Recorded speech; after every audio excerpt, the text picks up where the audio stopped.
What's going on, guys? Pegasus and the Wise Guys. Appreciate you guys for tuning in. Make sure you sub, make sure you hit the bell, guys. We're here to talk about Stardust. We're here to break down Stardust. But that song that you hear in the background is the homie Tanner McConnell, the teammate of our dreams, Tanner McConnell. He dropped some music and it's actually pretty dope. Make sure you go listen to it. We got some other guys that are musically inclined on the team and we'll be using their music in the background. As far as the Stardust stuff though, make sure you stay tuned for Ariel Davis's deck profile. And now let's look into this deck. This deck is very interesting. So let's look into it. It's very, very, very, very interesting. Let's get it. All right, guys, I'm definitely going to talk about this in the profile section at the end of the video. But Starlight Junction literally says you can tribute one tuner monster. Diviner says when it is tribute. You guys already see where I'm going with that. But this would take an entire video in and of itself. With that being said, let's get it. Combos. Okay, guys, so in this time when we're doing combos, this time when we're breaking down pretty much the basic of the basic, the baseline combos. Obviously, any of these monsters are level 2s in the deck. Some of them can come out of the grave. Some of them you pitch to go grab junk SYNCHRON, and then pretty much bring it back, which I'll get into a little bit later on in these combos. But as far as this one, I wanted to start with the Crow, just to kind of understand in a simple fashion what you can do. And obviously the Crow special summons if you control a dark monster, and pretty much from there you're just special summoning Junk Speeder, which is the wheels to everything in this deck. The fastest way I can explain this deck is this card is everything to the deck, and if you stop this, you pretty much stop this entire deck, unless they just open nuts in that Quasar fashion. And everybody's had that person in locals. It's really, really good. Shout out to young homie Quasar in the Kansas City area. Everybody knows who that is. He was a nightmare because you used to have to play him every week, and he'd playing Quasar. But as far as this is concerned, you special summon a 5, a 4, a 3, a 2, and a 1 all the way across the board. And then obviously with the new card, the Stardust SYNCHRON, you get to add Arrival and Light, which you won't quite use yet. I feel like you actually need to time it up perfectly. And anytime that you special summon a synchro monster while you have Arrival and Light on your side of the field, you get to draw a card and special summon a tuner from your hand. But in this specific scenario, we're using it to draw a card, and then the card that we stacked, it specifically reveals itself, and then you get to special summon it onto the field. Then obviously you get to special summon a dragon monster out of your deck. Most of the time it's going to be, well, at least in this scenario, it's going to be Brotar. And the Brotar is going to pitch a card to then be able to grab a card out of your deck, which is Doppel Warrior, which you're obviously targeting the Junk SYNCHRON because you have to target something that's the same attribute. But you need Doppel Warrior in your hand, and that's just the perfect scenario to go with that. Using the Stardust SYNCHRON and the level 1, the Brotar, you get to synchro summon into Hyper Librarian. And anytime in a deck like this, when you see Hyper Librarian going off, you know that you're about to draw a hell of a lot of cards, especially when you're about to special summon. But this time, you're special summoning the Majestic Star Dragon, which is the actual cover boy for this set.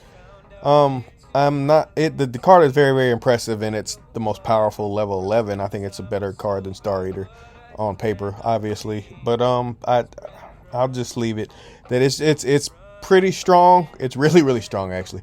But you know, I just feel like for a card to be that hard to get on the field, it should be even better than it is. But it is a good card. But as far as the rest of these combos, it's really just synchro spam. Every time you special summon a synchro, Hyper Librarian.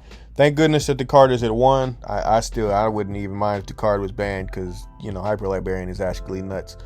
And it leads to a lot of shenanigans, and you can see already that the cards start building up. Any of the cards in the back row are just blank cards. I feel like I would like to show the cards within a combo. This deck is very similar to Dark Synchro. Every time I draw a card, it can completely change everything about the combo. And if I'm showing a baseline, I have to show with a little bit of sense just how to end. But pretty much the end board is really, really strong, and that's pretty much that. I wanted to highlight Synchro Overtake. I feel like it's necessary to understand this card, because you're going to be spending money on it. If you want to mess with this deck, you're going to have to buy this card, and it's a secret for some godforsaken reason. But you can put in Junk Warrior, any of the junk cards that have junk written on them. You're using the Overtake to be able to special summon Junk SYNCHRON out for that. It's basically another copy of Tuning. Tuning are obviously blank cards in your hand.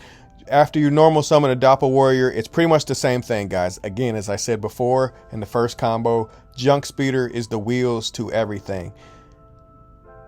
Now that you can see how easy it is to knock a deck like this out with a simple imperm right here at this choke point, That's the issue with the deck. So that's why it's not even going to be close to meta. But if it does go off, or if they're playing the Diviner package, which I can make another video on that. I think it's worthy of its own video because it has some crazy cards. But as far as this scenario, again, guys, you're special summoning as many as you can, and you chained it to the Doppel Warrior to be able to special summon just a field full of monsters to be able to then go into a Hyper Librarian. And then pretty much from there, guys, again, it's the same exact thing over and over again.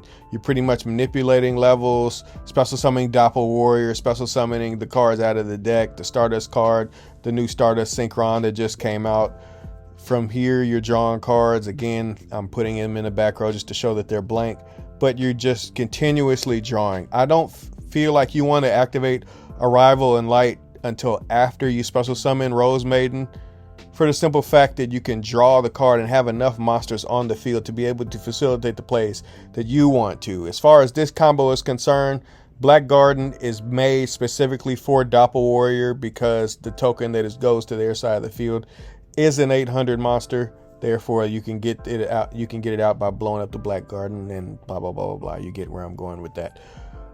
From there, you're synchro summoning and then putting all 12 all 12. If you want to make Quasar, you make Quasar right there, but Cosmic Blazer I think is actually a little bit better right now. It's a warning, it's a judgment, it's a crazy ass card. You guys have already seen it. But again, guys, the same as the first combo. You get Arrival and Light on your side of the field.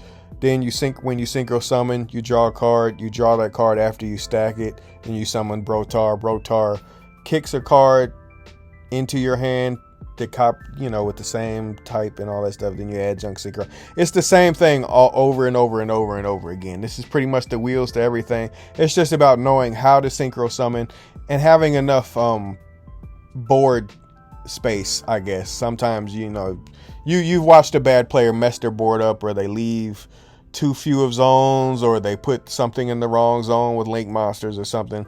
You have to be adept at doing that and playing combo decks to be able to play this deck, because it's very similar to Dark Synchro, and Dark Synchro wasn't an easy deck to play at all.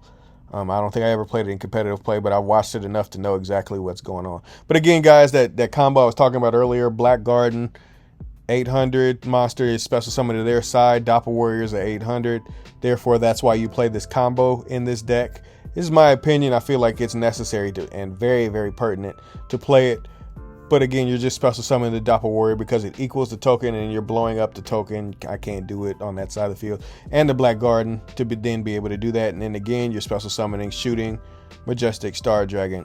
I feel like the banishing the card off of the field and leaving yourself just wide open is why I kind of have a problem with the Stardust card, but it's a very powerful card, as well as the actual Majestic Dragon. You can just play that one if you don't want to play that one. But they're both good cards. I think I'm just kind of hating low-key on the card.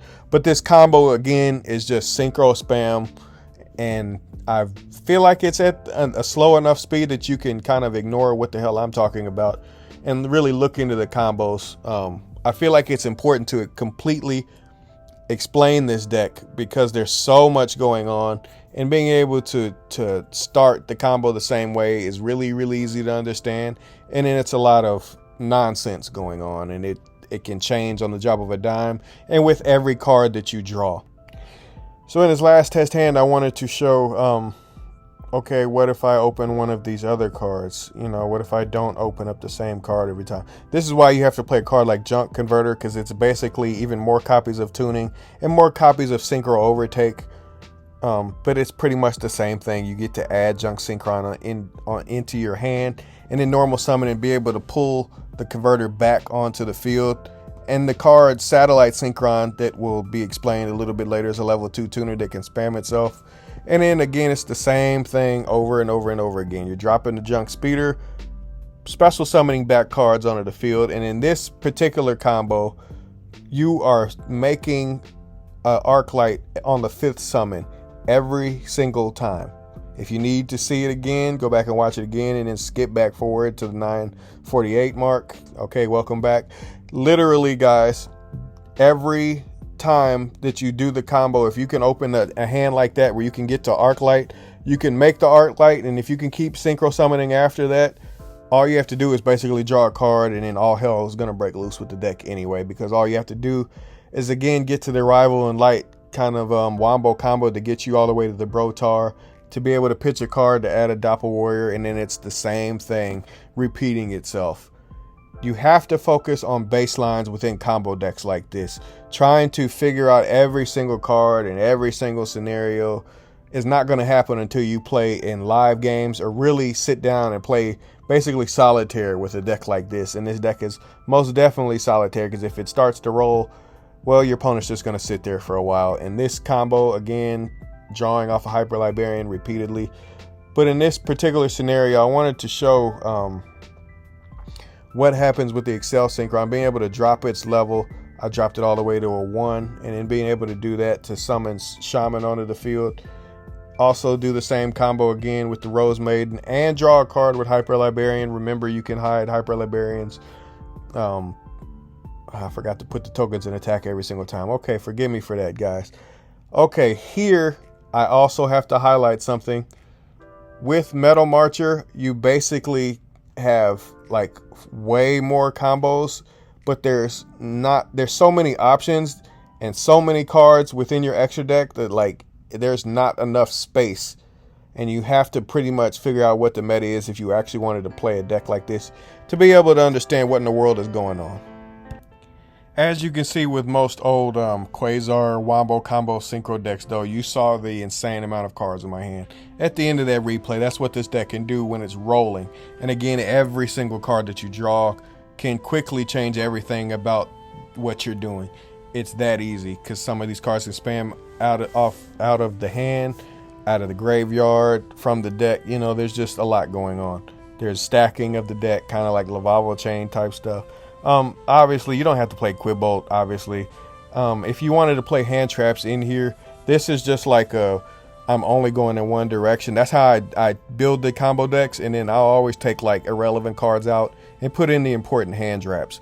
You don't need Quick Draw Synchron, you don't need Quibbolt, you don't need the Stardust Trail card. But I feel like, you know, if you're just explaining a deck, you definitely should see all of the options like that. And there's even more cards that I could talk about inside of where the side deck is. There's literally so many options. I wanted to talk about Starlight, Synchron, and Junction. I call it Synchron. Stardust Junction is an old card. It actually tributes a card. And then I thought about doing I'm going to do another video with Diviner to be able to send the Arclight. You could probably play multiple Arclights to add a Ceravis, and then be able to pretty much do everything that you were doing before. If you can get to an additional normal summon, you can play additional copies of the Stardust level 2 monster that I think recently just came out, that's in the main deck. There's just so much to explain with this deck. I feel like Baroness is going to go into this deck. Obviously, Quasar and Blazar are interchangeable. Power Tool, obviously, with Living Fossil, you could completely change your entire extra deck to be able to focus. Well, you wouldn't have to entirely change it, but you'd have to change a couple cards to be able to play that combo. But then would you want to play Blackguard? And this is what I mean by there's so many options. But you definitely have to play Baroness when it comes out if you're feeling like playing this deck into the future. Shaman, I feel like is a far better card than Formula Synchron, which I don't have listed down here. But then these are pretty much all of the really, really important ones. I feel like Ruddy Rose, shout out to Nuge, he's a teammate. He's been mentioning that same card. Ruddy Rose is definitely a really, really solid card. And I really feel like it's only going to get better, especially with John Jin coming out. Anyways, guys, this has been me talking in depth, on purpose, for a reason, because I feel like nobody really focused on this deck, and this deck isn't that bad. You might want to check it out, especially if you already love decks like this. Appreciate you for tuning in. I'm out. YG, baby. Pegasus is out. Arrivederci.